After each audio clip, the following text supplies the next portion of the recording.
எனக்கு ஒரு புது ஃப்ரெண்ட், புது நண்பர் ஒருத்தர் கிடைச்சிருக்காரு. யார் தெரியுமா? தெரியாதா? முதல்வர் அவர்கள் தான்.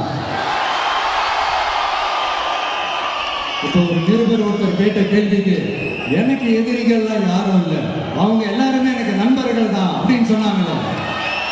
அப்படி நாங்கெல்லாம் உங்களுக்கு நண்பர்கள் தான். அப்புறம் ஏன் சார் கரூர் விஷயத்துல ஏன் மேல பழகி தூக்கி போட்டீங்க?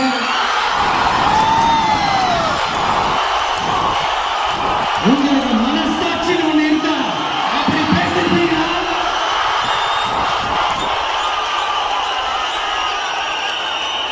நாங்களாம் உங்களுக்கு நண்பர்கள் தான். ஒரு ஈவெண்ட், ஒரு ஃபங்க்ஷன் நடக்கிறதுக்கு ஒரு இடமோ ஒரு பர்மிஷனோ ஏன் கொடுக்க மாட்டேன்றீங்க?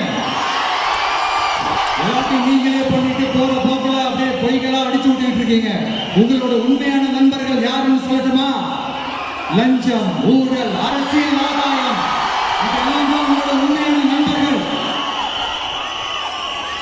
பர்சனலா நீங்க எப்படி வேணா இருந்துக்கங்க சார், நமக்கு அதை பத்தி கவலை இல்லை, நமக்கு அது அவசியமும் இல்லை. ஆனா உங்க ஆட்சி தான் தப்பான ஆட்சி, தமிழ்நாட்டுக்கு தேவையில்லாத ஆட்சி. கொஞ்ச நாளைக்கு முன்னாடி கற்பனையா ஒரு விஷயம் ஒன்று சொன்னேன். இந்த முதல்வர் கூட விசில் சின்னத்துக்கு தான் வாக்களிப்பாரு அப்படின்ட்டு கற்பனையா ஒன்று சொன்னேன். ஆனா இன்னைக்கு நிஜமாவே நமக்கு ஆதரவா ஒரு கோஷத்தை எழுப்பியிருக்கிறாங்க. அது என்ன தெரியுமா? எங்க வாக்கு சாவடி வெற்றி வாக்கு சாவடியா? அதுக்கு அர்த்தம் என்ன தெரியுமா? எங்க வாக்கு சாவடி விஜய் வாக்கு சாவடியா?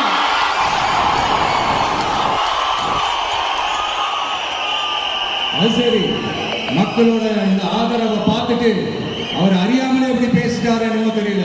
50 வருஷம் எக்ஸ்பீரியன்ஸ் அரசியல்ல, உண்மை என்னன்னு ஒத்துக்கிட்டு தானே ஆகணும்.